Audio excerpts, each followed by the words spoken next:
saludarles con la más cordial bienvenida a su programa Barra Sabatina de Telebachillerato en este segundo sábado de agosto, en el que les estaremos presentando los distintos materiales audiovisuales que preparamos para ustedes, además de compartirles alguna información sobre el Día Mundial del Peatón y el Día Internacional de la Juventud, celebrado hoy, 12 de agosto, en el que se destacan los esfuerzos que se hacen en general por conseguir una educación más inclusiva y accesible para todos los jóvenes. A estos esfuerzos también se une la actividad educativa del telebachillerato, como la que te mostramos en las siguientes notas. Hoy desde la Galería Ramón Alba de la Canal.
Ubicado entre el municipio de Perote y la capital del estado, Jalapa, el Teba Las Vigas, perteneciente a la Supervisión Jalapa B, se enorgullece por su trayectoria a lo largo de su existencia, en la que el clima frío imperante de la zona no ha detenido su labor de 32 años dedicados al alumnado, atendiendo aproximadamente 14 comunidades alrededor de la cabecera municipal. En realidad nuestro centro, puedo jactarme de presumir que ha sido pues semillero de muchos jóvenes talentosos en todos los campos, desde el académico, que al final es el que más nos enorgullece porque es para lo que trabajamos día con día, pero definitivamente hemos encontrado también una beta ahí en la parte deportiva. La verdad es que sí nos ha interesado mucho hacer énfasis en esa parte. Bien dicen, mente sana en cuerpo sano. Definitivamente creo que sí aplica. Un joven que se inclina por este tipo de actividades, pues bueno, aprende disciplina, aprende también ese sentido de la buena competencia. Con una plantilla que rebasa los 500 alumnos, el Centro de Las Vigas hace un esfuerzo diario para atender a todos en las diversas actividades curriculares, así como también en múltiples paraescolares que complementan el desarrollo de los compañeros, dotándolos de herramientas de socialización y esparcimiento, y en algunos casos, activarlos físicamente.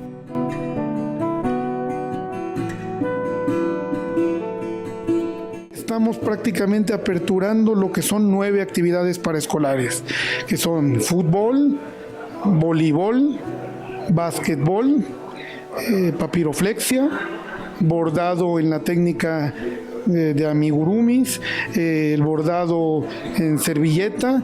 Estamos tratando, bueno, lo que es la orientación vocacional ya con los del último grado. Tenemos cultura cívica. Y por último tenemos lo que es, bueno, hasta zumba. Bueno, para empezar, pues saliendo de la escuela, el maestro nos cita, tenemos que esperarnos aquí a la 1, el entrenamiento se acaba a las 3, nos toca primero hacer condición física, nos pueden hacer un poco más de técnica y al final unas intercuadras para dar nuestras mejores habilidades. Es que, ¿cómo le explico? Para mí, el fútbol es el mejor deporte, ya que convives, aprendes tácticas, y todo eso, y pues socializas con las personas. Para mí es lo mejor. Bueno, una una vez que la empezamos a implementar, pues es divertido, ¿no? Estar jugando ahí con los circuitos y ver lo que hace, ¿no? El efecto de que, por ejemplo, cuando cambias una línea de código, pues cambia todo el circuitito, ¿no? Y básicamente, pues yo siento que nos ha ido bien, o sea, están contentos, los veo interesados, los veo trabajando y eso es lo que me motiva a seguir, ¿no? Electrónica mayormente le serviría a las personas que quieren estudiar la programación, la creación de nuevos prototipos, porque es una materia en la que puede servirme a futuro, porque ya que una de las carreras que yo quiero estudiar pues está implicada en esta. Porque electrónica me pareció muy interesante acerca de los circuitos que realizaban en esta área. Me pareció muy interesante y como va de la mano con ecología y pues es algo relacionado con lo que quiero estudiar.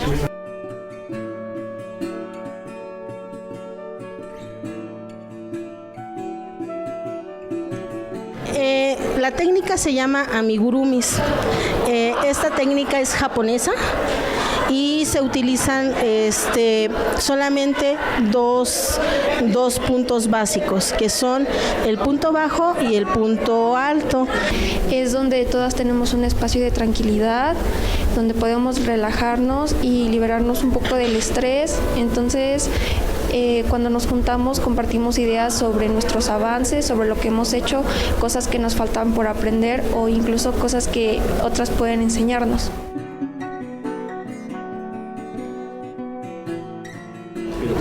Bueno, recién empezamos este semestre esta actividad que consiste básicamente en el doblado de papel para formar figuras artísticas de distintas características. Y bueno, la idea es básicamente como una actividad de esparcimiento, de recreación, pero también de entretenimiento y pues para ayudar a la atención de los estudiantes. Y empezando la clase, el maestro, como siempre, enseña figuras nuevas, bueno, para manualidades. Nos enseña los pasos a seguir y ya el resto nos lo deja a nosotros. Si alguno tiene algún problema o así, el maestro o los propios compañeros que les haga más fácil, apoyan a los demás. Es como quiera, puedes variar colores o lo puedes hacer de uno solo y pues eso es. Bueno, pues nosotros ocupamos lo que son hojas, papel, hojas de colores, tijeras, exactos, pegamento en algunas figuras.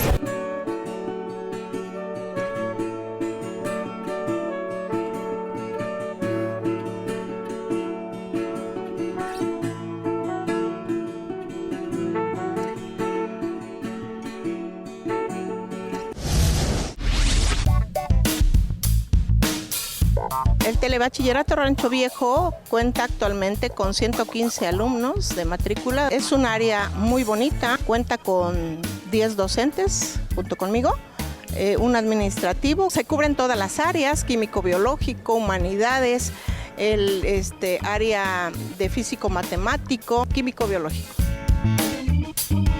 Es como si fuera una familia, realmente. Aquí en el Telebachillerato todos nos conocemos, todos interactuamos, incluso la aceptación de los maestros a alumnos y de los alumnos a maestros es muy importante para la convivencia.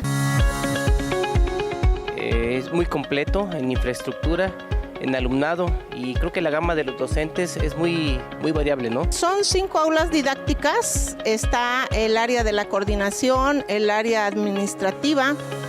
Tenemos un aula de cómputo, un aula de maestros, sanitarios, hombre-mujer y una cancha. Yo describiría el Telebachillerato Rancho Viejo como una institución de aprendizaje. También lo veo como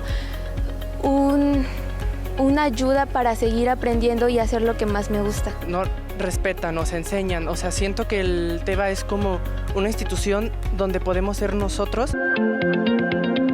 Los alumnos vienen de diferentes localidades, Palmar de Pérez, Palmar Estación, del Roble, de Palmarejo, de Dos Ríos y claro, de ahí de la localidad de Rancho Viejo.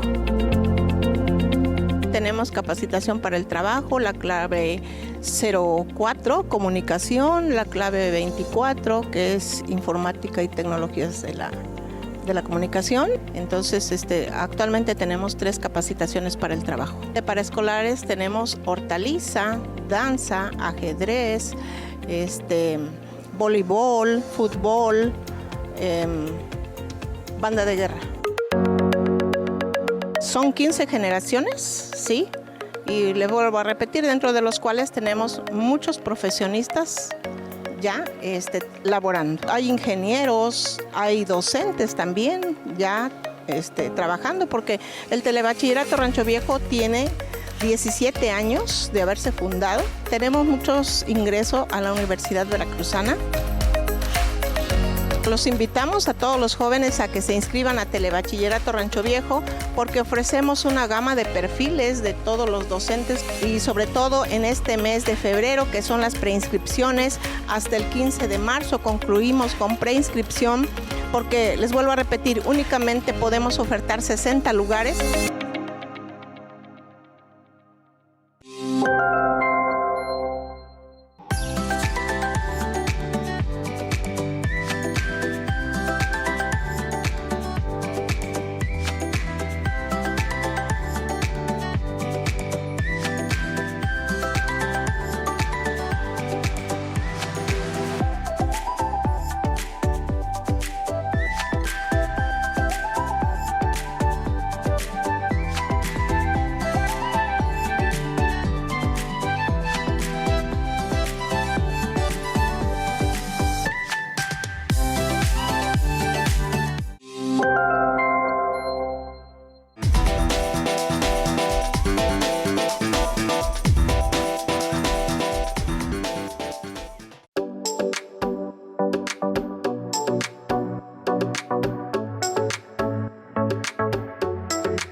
La piñata, representación de una celebración, momentos de júbilo y alegría, siempre presente en cumpleaños y fiestas. Sus bellos colores, pese a lo festivo que la rodea, la hacen sinónimo de la alegría, diversión y el buen humor. Probablemente la piñata no sea originaria de nuestro país.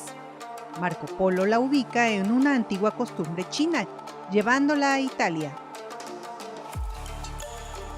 De ahí pasó a España. Y son los monjes agustinos quienes la emplearon con un sentido evangelizador en el México colonial del siglo XVI. Pero en este momento lo importante es divertirse. Preparar la piñata con dulces y golosinas para la fiesta. Contar con una buena cuerda que soporte el peso, ya que con la olla de barro, sus adornos y sobre todo las golosinas que contiene, la piñata pesará seguramente los 10 kilos. Y cuando los números aparecen, vienen con ellos las matemáticas y la física. Cuando analizas desde el punto de vista de la física los tensores y la piñata, aparecen las fuerzas. Cuando sujetas la piñata a la cuerda y la expones a la acción de la gravedad, aparecen 3 fuerzas. Los 2 tensores que sostienen la piñata y el peso de esta. Significa que las 3 fuerzas se equilibran. Y si sumamos vectorialmente las 3 fuerzas, el resultado es 0 o nulo. Esto sucede siempre que existe el equilibrio de los cuerpos. En este momento estamos interesados en verificar que los cables o tensores aguanten cuando menos el peso de la piñata. Esto lo podemos hacer determinando la carga de cada tensor, sabiendo que el peso que soportarán es de 10 kilogramos. Y si la suma de 3 vectores es 0, la regla del triángulo de la suma vectorial nos lleva justamente a la construcción de un triángulo con estos 3 vectores. Veamos esto de los 3 vectores cuya suma es 0 y el triángulo. Caminas en alguna dirección un cierto número de pasos. Ese es tu primer vector. Ahora cambias de dirección, digamos 75 grados, y caminas otros pasos más. Esto da tu segundo vector. Finalmente, tomas una nueva dirección que te lleva directamente al punto de partida deteniéndote en él. Este es el tercer vector.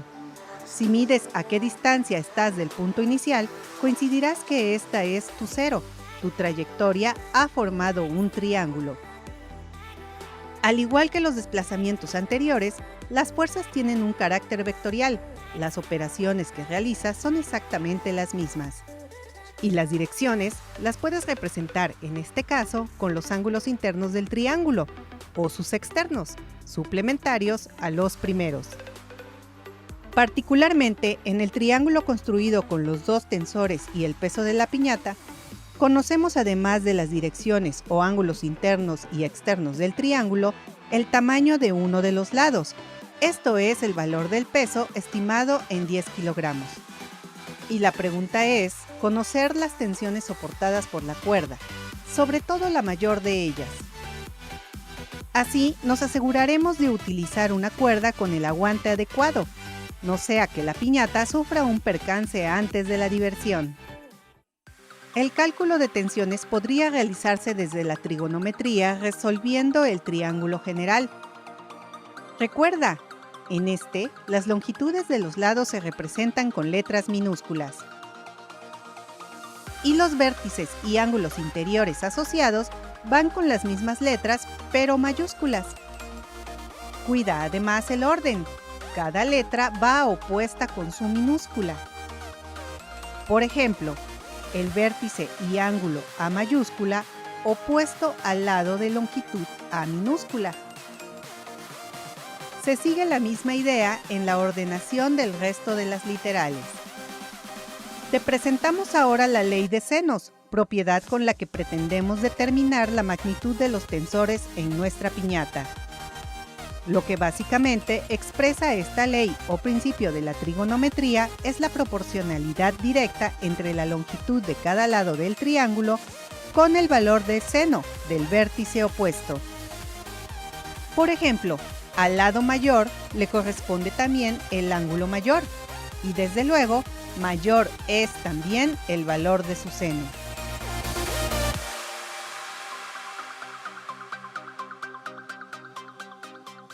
El empleo de la ley de los senos te permite calcular los 2 lados restantes de un triángulo, si se conoce el valor de uno de ellos y los ángulos interiores. Se procede así. Con el lado conocido calculas el cociente entre este y el valor de su seno. Ahora relacionas el valor obtenido con otro de los cocientes que aparecen en la ley.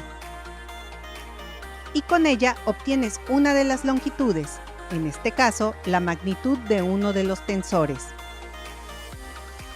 Repites el proceso con el cociente restante y obtienes el valor de la longitud pendiente.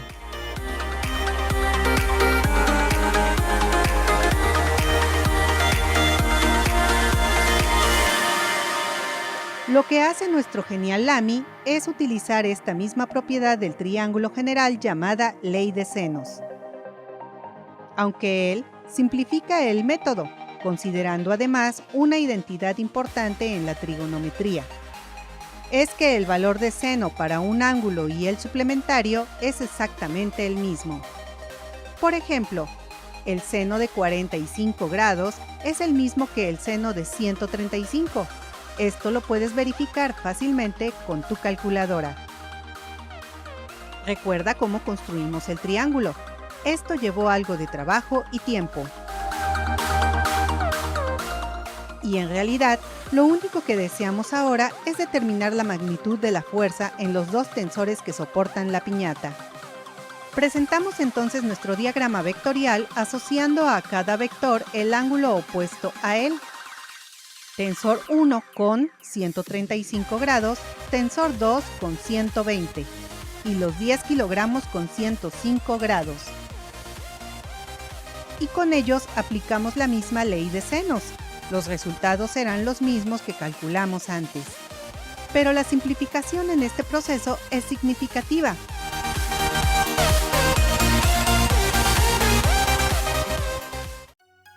¿Qué puede salir de una piñata? ¿Dulces? ¿Monedas? Si eres observador y relacionas lo que aprendes con lo que está a tu vista, ¿quién sabe? Es posible que además veas salir la marcha de los números, las ecuaciones y sus aplicaciones en el campo de la ciencia.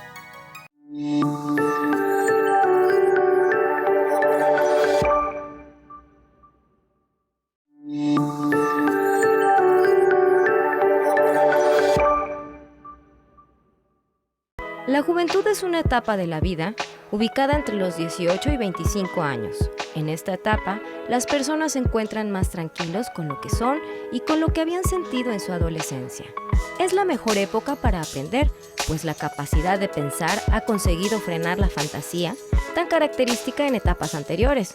Por eso, ahora son capaces de enfrentar la realidad que les rodea de otra manera. Los jóvenes son socios cruciales en el desarrollo de nuestra sociedad, de soluciones mejores e innovadoras frente a los desafíos del mundo. Es nuestra responsabilidad social garantizar que sus voces se escuchen, porque son importantes. Los jóvenes son el sector de la población más numeroso y son agentes fundamentales del cambio social, el desarrollo económico y la innovación tecnológica. Ellos también contribuyen al mantenimiento y fomento de la paz. Su imaginación, sus ideales, su energía y su visión son imprescindibles para la continuidad del desarrollo de las comunidades de las que forman parte. Así lo hemos constatado con las actividades académicas, artístico-culturales, deportivas, ecológicas, tecnológicas, entre otras, de distintos centros tebanos, como el que nos presenta la sección de Cultura.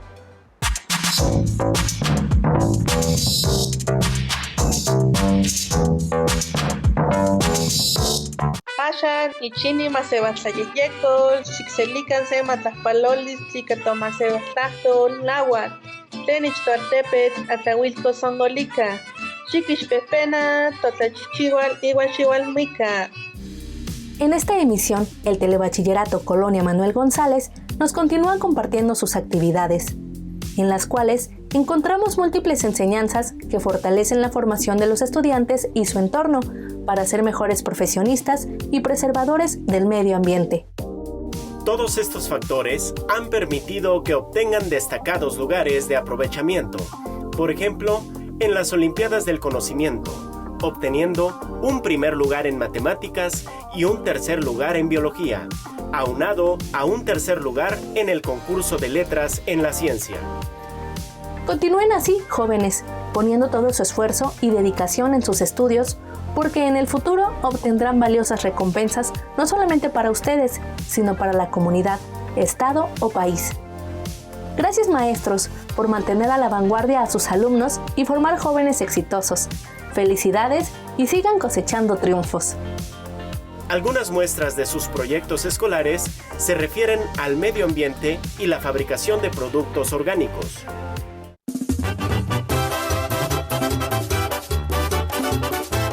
En Biocaf tenemos 2 fertilizantes orgánicos elaborados a base de los subproductos del café. Contamos con un fertilizante para huertos y plantas ornamentales. También contamos con fertilizante para cultivos frutales y tropicales. Siempre previene de plagas en los plantíos, reduce la humedad, contiene nitrógeno, fósforo y potasio. El fertilizante de 400 gramos tiene un costo de 20 pesos. El fertilizante de 1 kilo tiene un precio de 30 pesos. Compra Biocaf, porque en Biocaf estamos cultivando esperanza y sembrando futuro. Ha llegado el momento de hablar de tu abono, pero sin mentiras.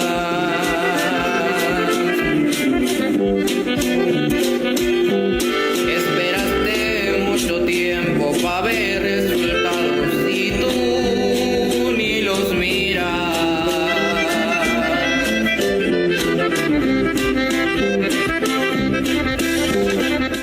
Tepatli bebe suave, siéntete fresco.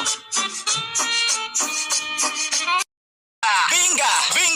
probar nuestro delicioso tepache en frío. La empresa Malan realizó el producto llamado EcoCup, que son tazas sustentables, las cuales están hechas de bambú. En diversas actividades, los alumnos se organizan, planean y ejecutan. En otro rubro, las fiestas y conmemoraciones en el plantel son parte de la formación cívica, ética y social. Desde el punto de vista cultural, es de gran valor y reconocimiento que presenten estas actividades. Fiestas patrias, festejos del estudiante y fiestas decembrinas. Un reconocimiento especial a su banda de guerra, quien funge como acompañamiento de actos cívicos y desfiles. En continua formación, los alumnos se cultivan en el arte del folclore, actividad que les permite presentar con conocimiento estampas de las diferentes regiones y épocas de México. La cultura en la música y baile les permite representar diversos ritmos y géneros musicales.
En las actividades paraescolares, el tejido y bordado, fútbol, básquetbol, preparación de alimentos y círculo de lectores complementan en conjunto su formación y la equilibran con la recreación.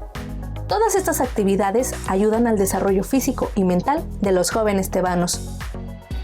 El ciclo pasado tuve la experiencia de participar en un concurso de cuentos organizado por la empresa Cafeño, en el cual obtuve el tercer lugar.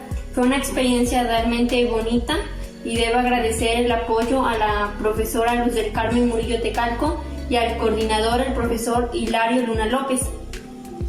Debo mencionar que las materias que más me apasionan son las matemáticas y la literatura.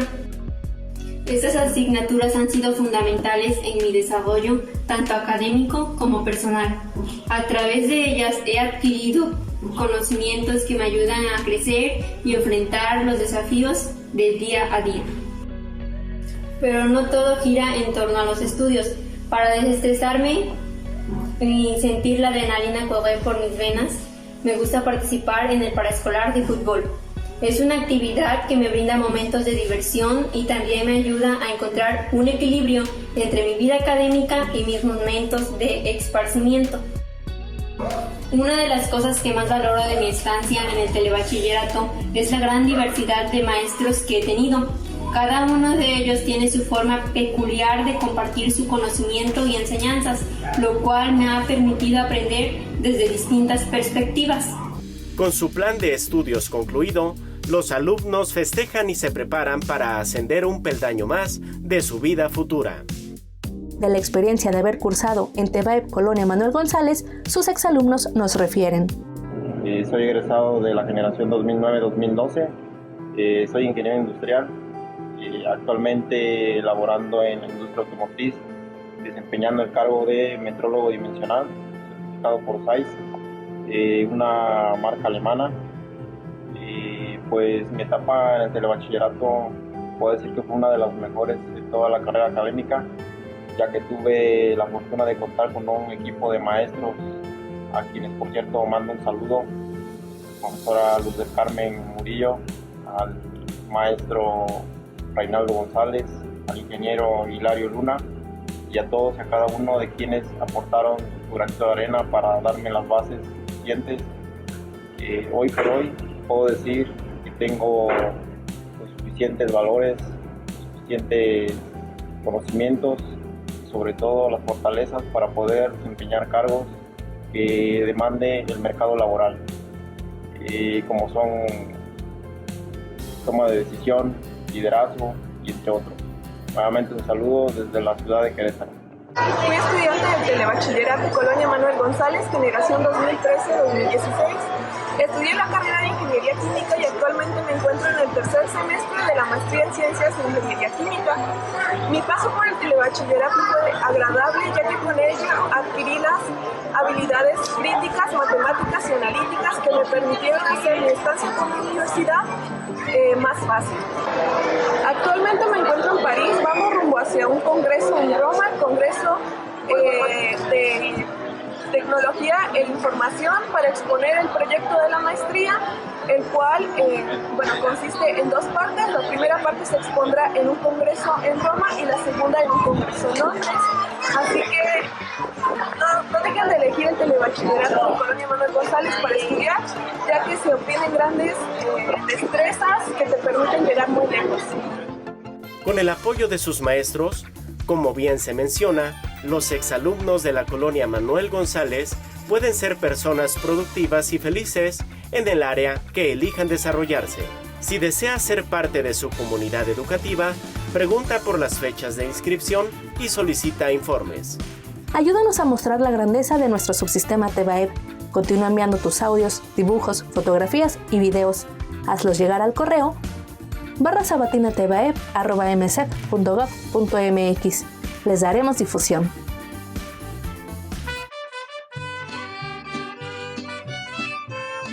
Asakamatis niak ichinin nikanonkate ichinin tlayehyekolistli tlalitik pita posmekat ompa tikonasis totlachichiual. Oksemi tipevaske ichinin tlayehyekolistli ich Barra Sabatina. Síguenos en la Barra Sabatina en su 32ª emisión del año 2023. El Día Mundial de Prevención de los Incendios Forestales busca concienciar a la población sobre la necesidad de cuidar y preservar nuestros bosques. México, al ser poseedor de una gran riqueza biológica, genera beneficios ecológicos, sociales y económicos. Por ello, una cultura preventiva nos orienta a evitar los incendios forestales, además de reconocer y valorar a los combatientes de incendios. 18 de agosto, Día Mundial de la Prevención de Incendios Forestales. Se calcula que las actividades humanas ocasionan el 99% de los incendios forestales. Para que se origine un incendio forestal se necesita 3 elementos: calor, oxígeno y combustible, el llamado triángulo de fuego.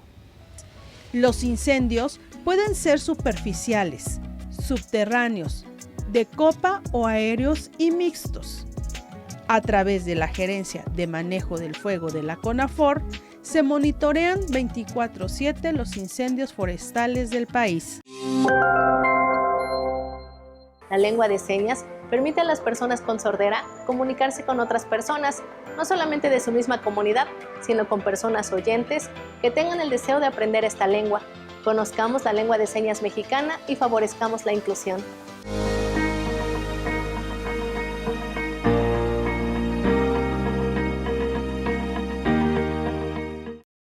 Hola, hoy vamos a aprender sobre los pronombres personales y posesivos. Yo, tú, él, ella, eso, nosotros, ustedes, ellos. Mío, tuyo, suyo y nuestro.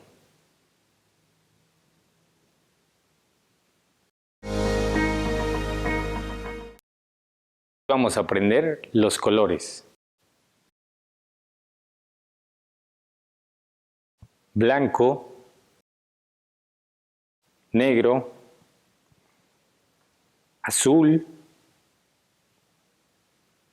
verde, rojo o también de esta forma, rosado, amarillo, naranja, café, gris, morado, plateado, dorado.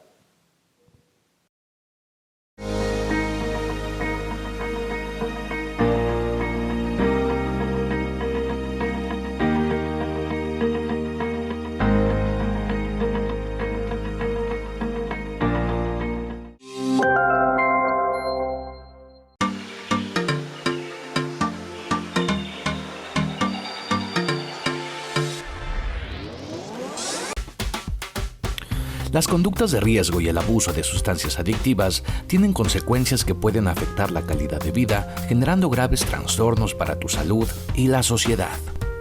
Este es un aspecto que debes tener en cuenta, ya que como estudiante de telebachillerato te encuentras en una importante etapa de desarrollo que se caracteriza por la exploración y la adopción de comportamientos nuevos que usualmente experimentas hasta llegar al momento de tener un criterio adulto. Mientras tanto, deberás nutrir tu capital humano con responsabilidad, porque ese mismo impulso que sientes de experimentar y explorar en ocasiones puede generar riesgos que comprometan tu salud y tu proyecto de vida. Estos comportamientos se traducen en conductas o factores de riesgo variados. Las conductas de riesgo se definen como las actuaciones repetidas y que exceden límites. Ellas pueden alterar o comprometer el sano desarrollo psicosocial con consecuencias para la vida, ya sea inmediatamente, a mediano o largo plazo.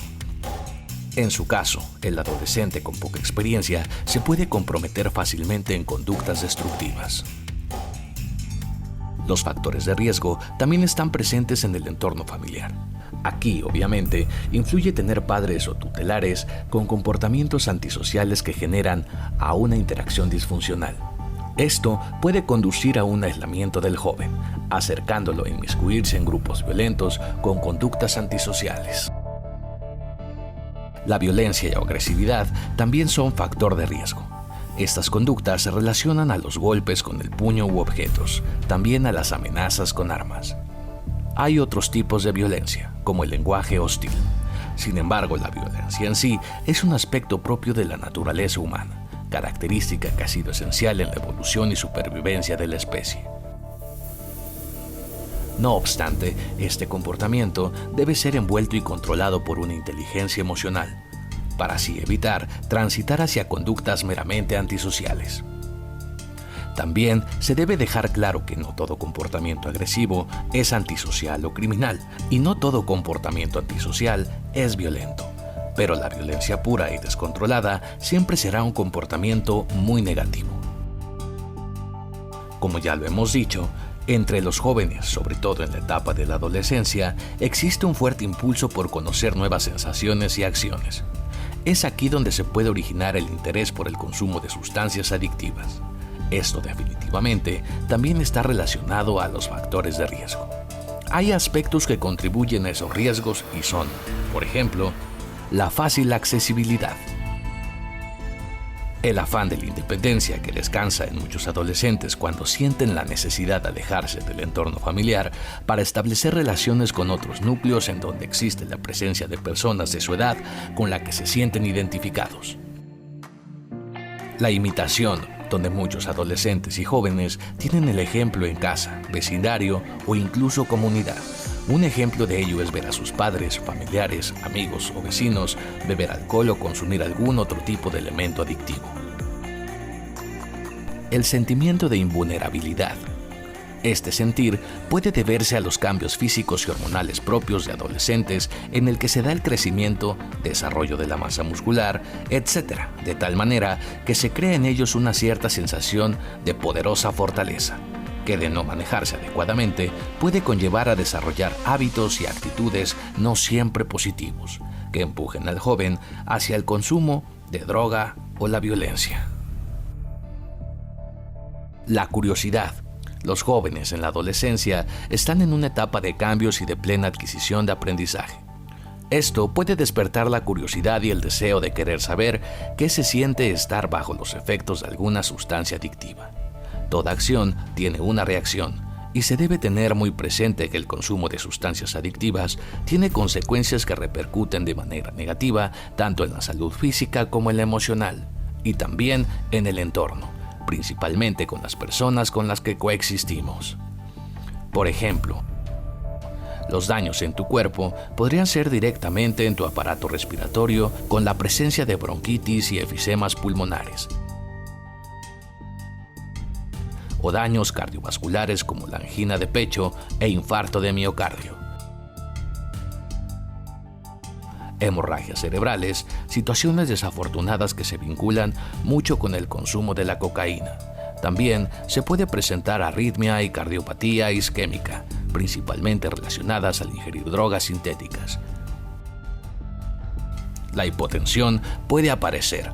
Esta afección es una condición irregular en donde la presión sanguínea es mucho más baja de lo usual, lo que puede conllevar a síntomas como mareo o vértigo. Otras consecuencias podrían ser los daños cerebrales. Estos son daños terribles como la neurotoxicidad, que es una alteración del sistema nervioso producido por la exposición a sustancias tóxicas que pueden ser de origen natural o artificial y que pueden incurrir en daños en los componentes del tejido nervioso, alterándolo radicalmente. Y en casos severos, provocando la muerte de neuronas o células fundamentalmente en la neurotransmisión. Otros males que ocurren en el organismo, que a consecuencia del consumo de sustancias adictivas como la cocaína, son los problemas dentales, la pérdida de olfato, la sinusitis, insomnio, convulsiones, insuficiencia renal y, en casos aún más extremos, la perforación del tabique nasal. También se pueden presentar cuadros de rhabdomiólisis. Esto es la necrosis del tejido muscular, que provoca la liberación de contenidos de las fibras musculares que provocan fuertes dolores, etc. Así que piénsalo 2 veces antes de querer tener una aventura con alguna sustancia adictiva. Mejor experimenta éxitos y no consecuencias. Solo para reiterarlo, las sustancias adictivas son aquellas tan comunes como el tabaco y el alcohol, mismas que son legales y que se encuentran en el mercado prácticamente sin restricciones, aunque la venta de estos productos esté prohibida a los menores de edad. Por otro lado, están las sustancias ilegales como la cocaína, que es un alcaloide que se obtiene en las hojas de la planta de coca, misma que es muy adictiva y afecta directamente al cerebro. También en la ilegalidad existen las conocidas como drogas de diseño o de síntesis, y son un grupo de sustancias psicoactivas entre las que podemos encontrar el éxtasis, LSD y las anfetaminas. Las consecuencias de consumo de estas sustancias ya sabes cuáles pueden ser. Mejor evítalas a toda costa. Existen señales de alerta que indican cuando desafortunadamente un joven ha comenzado con el consumo de sustancias nocivas. Estas pistas pueden ser las siguientes: apatía, pereza o somnolencia constante. Pronunciación errática, ojos rojos, pupilas dilatadas o demasiado puntiformes, exceso de hiperactividad, desarrollo de malas prácticas como mentir o robar, irritabilidad y constantes conductas agresivas sin sentido aparente. La prevención es un recurso valioso en la lucha en contra de las conductas de riesgo y clave para evitar el abuso en el consumo de sustancias adictivas. Con ellas se aumentan las competencias sociales y cognitivas que logran una convivencia familiar, comunitaria y escolar pacífica, para aumentar el bienestar y calidad de vida. En ese modo, se evitan los daños en la salud mental y física relacionados con la violencia, depresión y el consumo de drogas, etc. La competencia social. se entiende como la capacidad o habilidad de un individuo para interactuar exitosamente con un ambiente y así lograr una satisfacción legítima de sus necesidades. Al ejercer determinada influencia entre sus semejantes, esta cualidad se relaciona con la salud, el ajuste emocional y el bienestar de las personas. Las competencias sociales deben promulgarse en el entorno familiar y en la escuela de forma conjunta. A nivel personal, existen estrategias que debes aprender y fortalecer para evitar las conductas riesgosas que pueden desencadenar el abuso de sustancias no beneficiosas a tu salud. Se les conoce como conductas de protección y son aquellas que disminuyen la probabilidad de involucrarse en conductas desfavorables. Ellas fomentan aspectos como la resiliencia, que es la capacidad de la persona de enfrentar la adversidad haciendo valer recursos propios de ajuste al contexto adverso y afrontamiento. El autocuidado es una estrategia útil. Por medio de ella, se adoptan prácticas que contribuyen a pensamientos y acciones positivas de salud tanto física y mental. Con esto se logra una prevención y, en su caso, la identificación de los síntomas. La responsabilidad es verdaderamente trascendental. Con ella, adquieres normas y hábitos. También aprendes a decir no, con carácter, y afrontas consecuencias ante la toma de tus propias decisiones.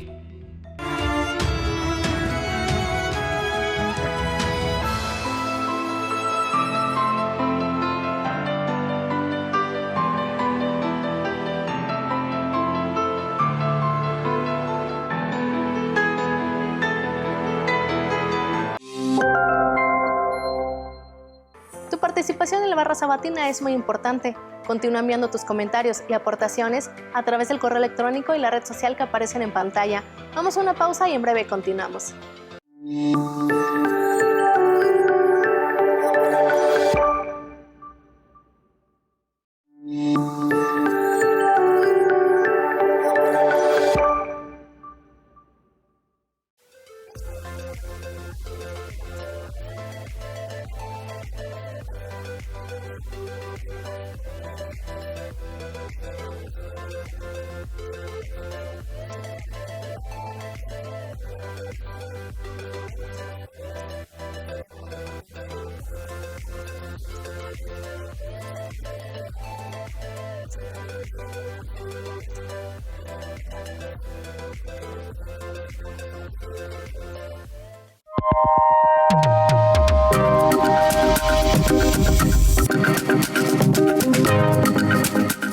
El adulto mayor puede ser cuidado por familiares y puede ser cuidado por enfermeras o personas capacitadas para el trato para el manejo del adulto mayor con discapacidad. Ya con limitaciones en sus funciones. Hijos, nietos, esposos que se dedican al cuidado de un adulto con necesidad, que ya no es autosuficiente, que ya tiene dependencia. De 5 hijos, a veces 1 o 2 se dedican al cuidado del adulto. Entonces, esas son las personas que se hacen responsables del cuidado del adulto mayor.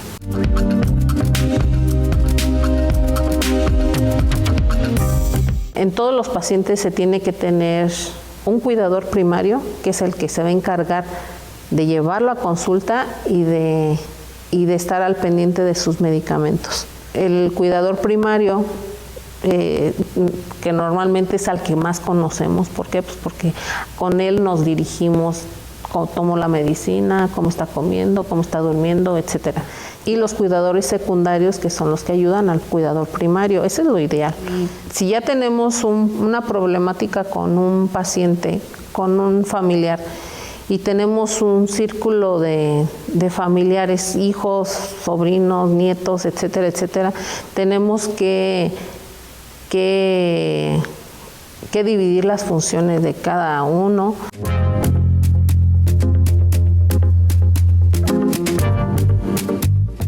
El familiar que se encarga de un adulto mayor, del cuidado de un adulto mayor, no es recomendable que que sea una sola persona, sino que tiene que contratar a alguien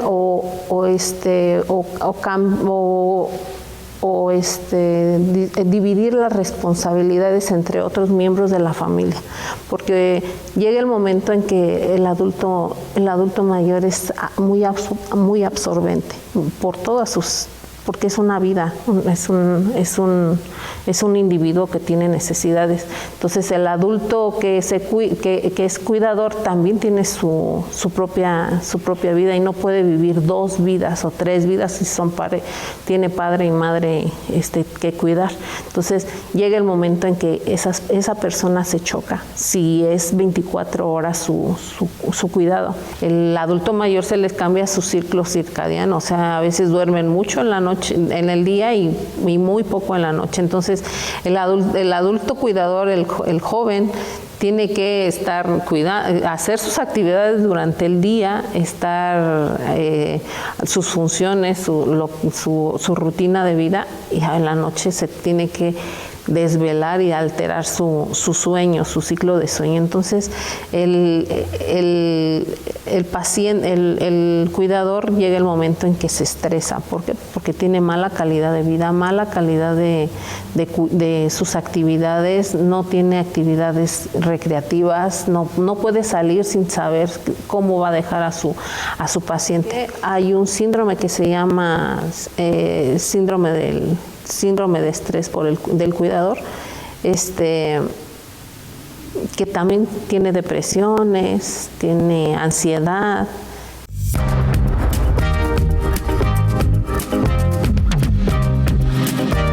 Por la importancia de que la tasa poblacional se está invirtiendo, o sea, hay menos natalidad y más incremento en el adulto mayor.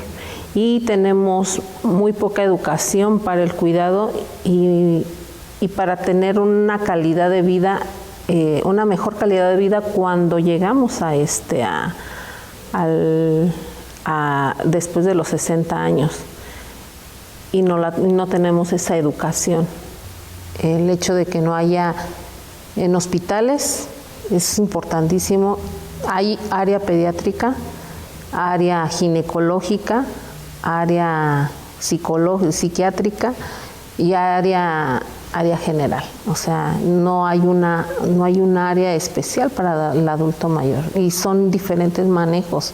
No podemos manejar un adulto joven igual que a un adulto mayor. Nos hace falta mucha educación. Hay países que en España, en Inglaterra, que tienen mucha educación del adulto mayor.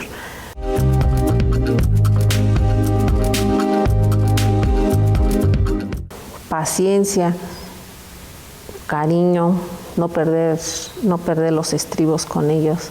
Es importante que la persona que esté cuidando al adulto lo haga por periodos cortos, no periodos muy largos.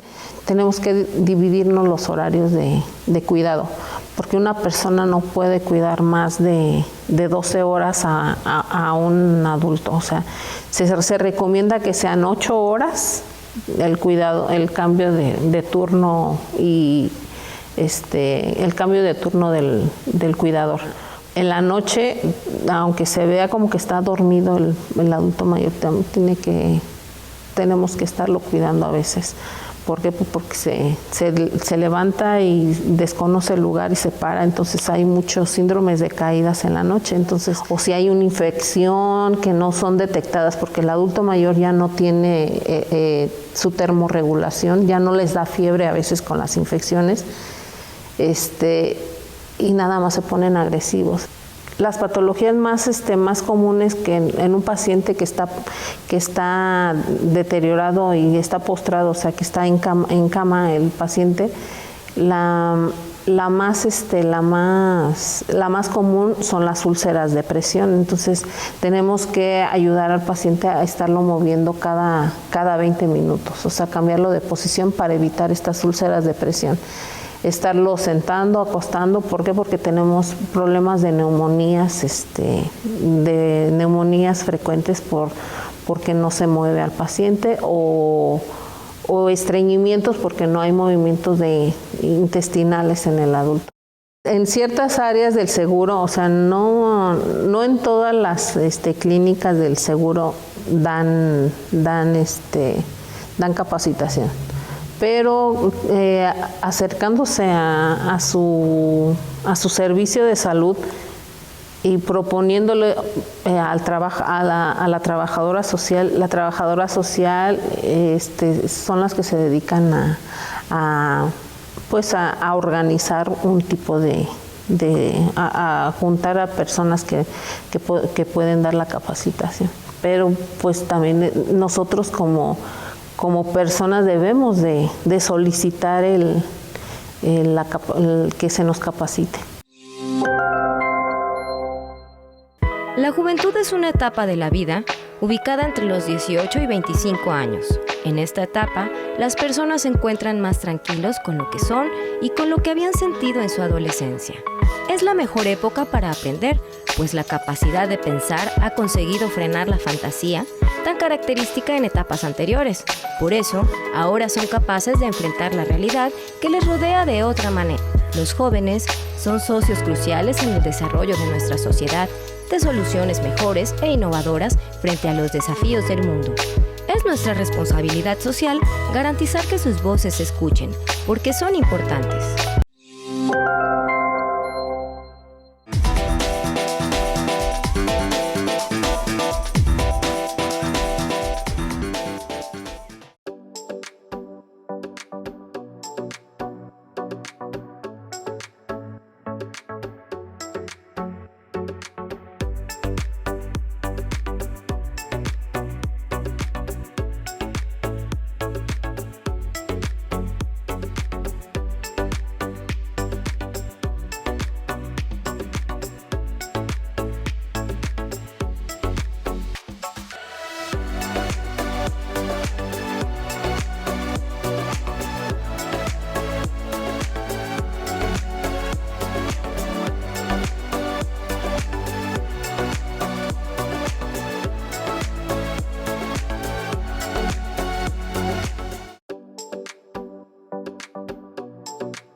¿Recuerdas cuáles son las variables aleatorias continuas?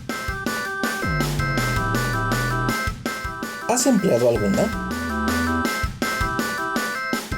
Muchas mediciones se realizan en una escala continua, lo que significa que, teóricamente, pueden tomar cualquier valor que pertenezca a un intervalo. Si graficamos un conjunto de estaturas, notaremos que la mayoría de los datos se agrupan alrededor de la estatura promedio de la población, mientras que, para las estaturas más bajas y más altas, la frecuencia disminuye. Al tomar un mayor número de intervalos para la variable, el número de rectángulos del histograma aumenta, de modo que el polígono de frecuencias se convierte en una curva suavizada. Cuando la curva presenta una forma de campana, se dice que la variable tiene una distribución normal. Esta distribución fue identificada por el francés Abraham de Moivre, quien formuló su ecuación matemática, al igual que Carl Friedrich Gauss. De ahí que también se le llama distribución gaussiana y su gráfica se conozca como campana de Gauss. Su función de densidad, llamada así por tratarse de una distribución continua, depende de dos parámetros, la media y la desviación estándar. Por lo que no hay solo una curva normal, sino una infinidad de ellas, con las mismas características. Todas son simétricas, con un solo pico, debido a que poseen un único valor modal, ubicado en el centro de la distribución, al igual que la mediana y la media. Sus extremos se extienden indefinidamente, en forma asintótica, a lo largo del eje horizontal, lo que significa que se aproximan cada vez más hacia él sin tocarlo. Y a pesar de que en la mayor parte de las poblaciones reales esto no ocurre, resulta una aproximación conveniente. Además, independientemente de los valores de la media y la desviación estándar, el área total bajo la curva es 1. De manera que podemos pensar en áreas bajo la curva como probabilidades, ya que para las variables continuas la probabilidad no se estima para un valor, sino para un intervalo. El área puede obtenerse al integrar la función de densidad. Sin embargo, su solución analítica es complicada.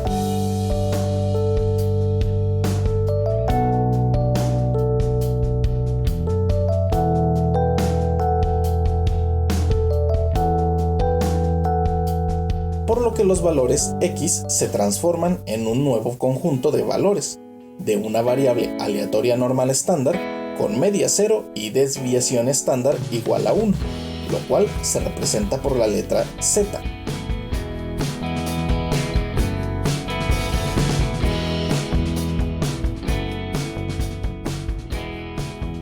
Este proceso, conocido como estandarización, solo representa un cambio en la escala de medición de la variable. La probabilidad puede consultarse en tablas ya establecidas. La que emplearemos muestra la probabilidad acumulada a la izquierda del valor de z. Veamos algunos casos. Si se sabe que las calificaciones de un examen tienen una distribución aproximadamente normal con una media de 80 y una desviación estándar de 5, ¿qué probabilidad hay de aprobar si la calificación mínima aprobatoria es 70? Para responder a esta pregunta, primero obtenemos el valor de z, mediante la relación que observas. Este valor se ubica en la tabla.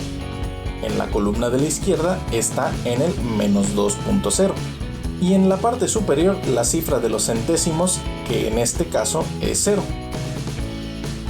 El valor que está en la intersección de la fila y la columna corresponde al área que está a la izquierda de z.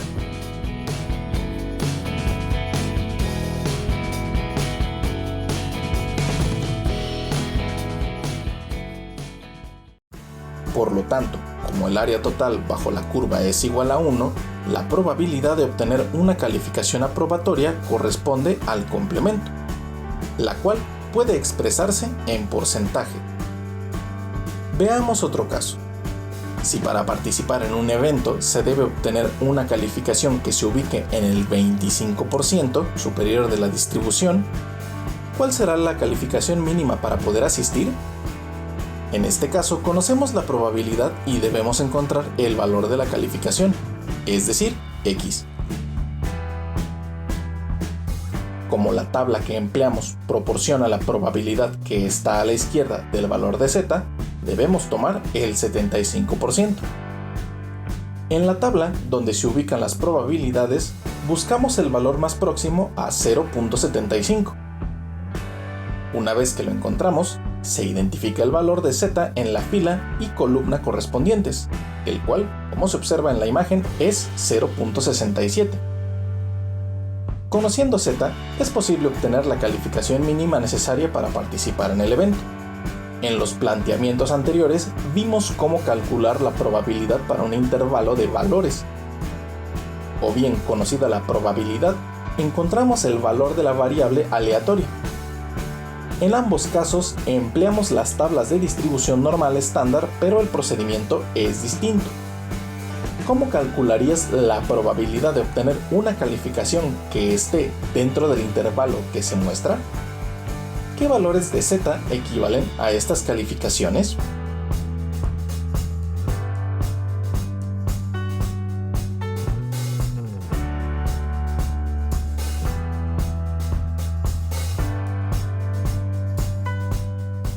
La diferencia de los valores encontrados en la tabla corresponde a la probabilidad.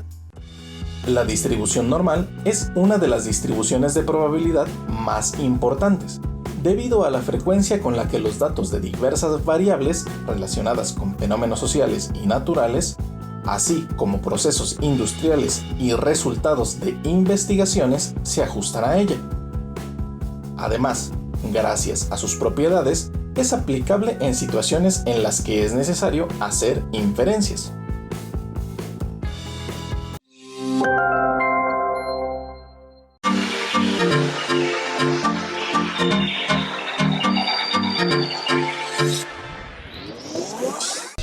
En la actualidad, los vínculos familiares han cambiado y las relaciones interpersonales son diferentes en cada una de las etapas de la personalidad en los seres humanos.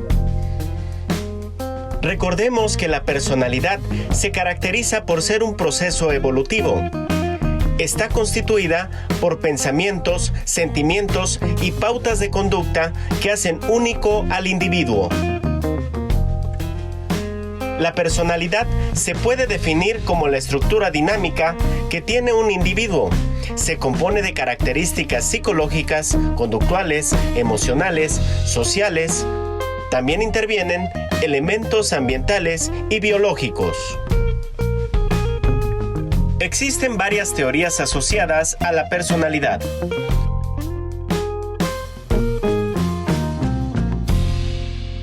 La teoría psicodinámica afirma que la conducta es el producto de fuerzas psicológicas que se procesan en el interior de la persona.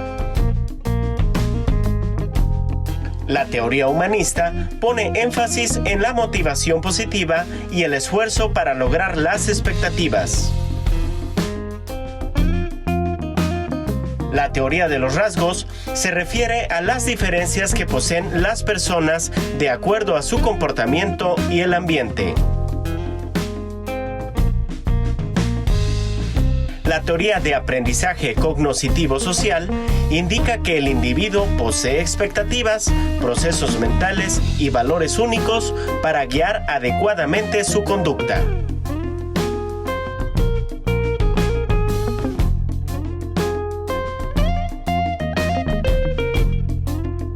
Comenzaremos con las teorías psicodinámicas, las cuales argumentan que la conducta es la secuencia de fuerzas psicológicas inherentes al individuo que se da fuera de la conciencia.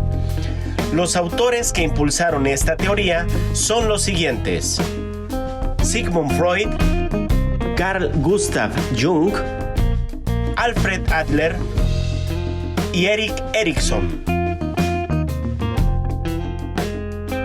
Uno de los autores más importantes es Sigmund Freud. Él nació en Freiberg en 1856 y murió en Londres en 1939. Fue creador del psicoanálisis. Empleó la libre asociación de ideas como medio de exploración psicoanalítica, mediante la cual afirmaba poder curar la histeria y otras neurosis. Sus trabajos han contribuido al progreso de los estudios de psicofisiología mental. Entre sus obras más relevantes encontramos estudios sobre la histeria, la interpretación de los sueños y el malestar en la civilización. A Sigmund Freud se le considera como el precursor del psicoanálisis. Planteó la estructura de la personalidad basada en 3 instancias. Ello: está presente desde que nacemos, representa placer inmediato y desarrollo del instinto. Yo es la instancia racional y realista de la personalidad, es quien nos permite adaptarnos a las normas sociales. Superyo indica la necesidad de afecto y reconocimiento, también señala miedo al castigo. Otras de sus aportaciones fueron las etapas del desarrollo de la sexualidad divididas en psicosexuales y funciones psicológicas. Posteriormente encontramos a Erik Erikson. Nació en 1902 en Frankfurt, Alemania, y murió en 1994 en Massachusetts, Estados Unidos. Sus libros más sobresalientes son El ciclo vital completado e Identidad, Juventud y Crisis. Erik Erikson fue impulsor de la teoría de la identidad personal. Su teoría enfoca la resolución evolutiva de conflictos. Plantea 8 estadios psicosociales que influyen en el desarrollo del individuo, que son los siguientes: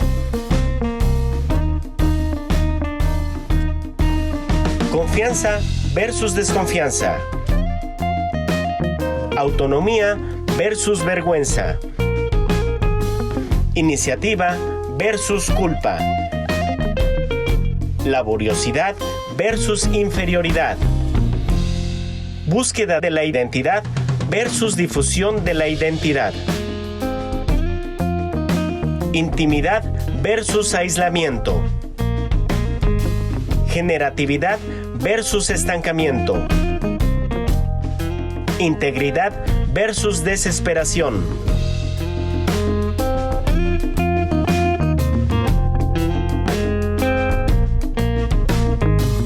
Actividad complementaria. Realiza una búsqueda de las aportaciones de Carl Gustav Jung y Alfred Adler y complementa el cuadro respectivo a la teoría psicodinámica. La teoría humanista toma en cuenta la conciencia, la ética, la individualidad y los valores espirituales del hombre, considerándolo como un ser creativo, libre y consciente. Algunos de sus representantes fueron Carl Rogers, Albert Bandura, Kurt Goldstein y Abraham Maslow. Abraham Harold Maslow nació en Nueva York en 1908 y murió en Palo Alto, California, en 1970. Fue psiquiatra y psicólogo, impulsor de la psicología humanista que se basa en conceptos como la autorrealización, los niveles superiores de conciencia y la trascendencia. Creó la teoría de la autorrealización que lleva su nombre. Algunas de sus obras más sobresalientes son las siguientes: El hombre autorrealizado, Motivación y personalidad. Abraham Maslow afirmaba que era necesario crear una jerarquía partiendo de lo que necesitamos cubrir en forma elemental y luego ir ascendiendo hasta llegar a la cúspide. Es famoso por plantear la pirámide de necesidades que incluyen en su base las necesidades fisiológicas, seguridad y protección, amor y pertenencia, valoración y estima, y por último se plantean las necesidades de autorrealización.